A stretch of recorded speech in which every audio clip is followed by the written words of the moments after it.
दोस्तों बड़ी ईद भी आ चुकी है और बड़ी ईद के साथ एक मसला हर बंदे को हो जाता है, वो है बदहज़मी का। क्योंकि हमने मुर्गन ग़िज़ाएँ खानी होती हैं, गोश्त शामिल होता है और हम पाकिस्तानी जब कुछ ऐसे मौक़ों पे बहुत दबा के खाना पसंद करते हैं, जिसकी वजह से बदहज़मी होना एक आम सी बात है। दोस्तों आज मैं आपको बताऊंगा कैसे आप अगर भारी खाना खाएं तो बदहज़मी से बच सकते हैं।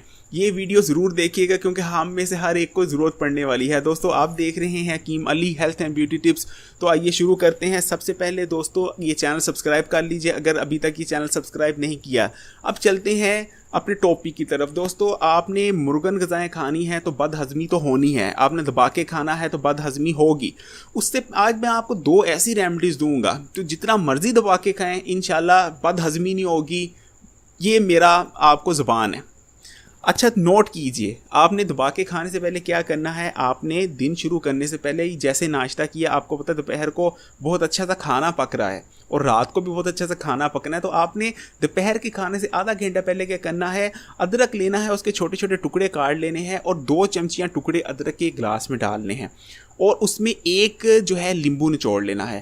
तकरीबन नींबू आप ज़्यादा नहीं लेना, सिर्फ 2 चमचियाँ नींबू लेमन जूस लेना है, ठीक है। यानी 2 चमचियाँ हमने ली अदरक के टुकड़ों की जो हमने बारीक बारीक काट लिए और 2 ही चमचियाँ ली लेमन जूस की और इस एक गिलास में डाल लिया। और दोस्तों इसके ऊपर से आपने नीम गर्म पानी उसमें डाल देना है और इन सब को मिक्स अच्छी तरह करके पी लेना है, ठीक है दोस्तों। और फिर देखिएगा उसके आधे घंटे बाद जो मर्ज़ी खाइए हज़म हो जाएगा, रात को भी जो मर्ज़ी खाइए हज़म हो जाएगा, क्योंकि ये जो सोल्यूशन है ये आपका डाइजेशन जो सिस्टम है उसको बूस्ट कर देता है, आपके मैदे को एक्टिव कर देता है और इंशाल्लाह उस दिन आपको बदहज़मी नहीं होगी। और अगर आपको फिर भी लगे कि आपने बहुत ज़्यादा खा लिया है तो रात के खाने से पहले भी ये सोल्यूशन बना के पी लीजिए, इंशाल्लाह बदहज़मी नहीं होगी।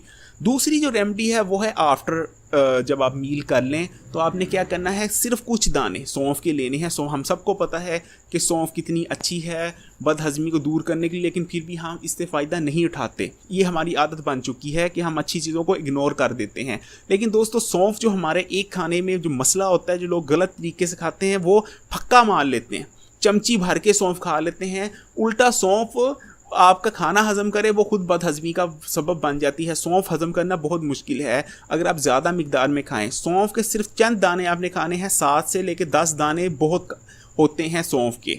इसके अलावा दोस्तों आप अगर थोड़े बुज़ुर्ग हैं तो आप आधी चमची सौंफ की ले सकते हैं, उसका पाउडर बना के नीम गर्म पानी में आधी चमची सौंफ का पाउडर डाल लीजिए और खाने के बाद पी लीजिए।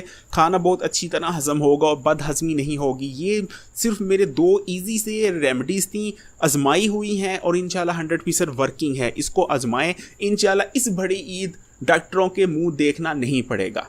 इसी के साथ इजाज़त चाहूँगा, लेकिन फिर कहूँगा ये वीडियो लाजमी तौर पे लोगों से शेयर कीजिए ताकि उनका भी भला हो सके और ईद वाले दिन या किसी भी दिन उनको डॉक्टर के या हॉस्पिटल का मुंह ना देखना पड़े। इजाज़त चाहूँगा।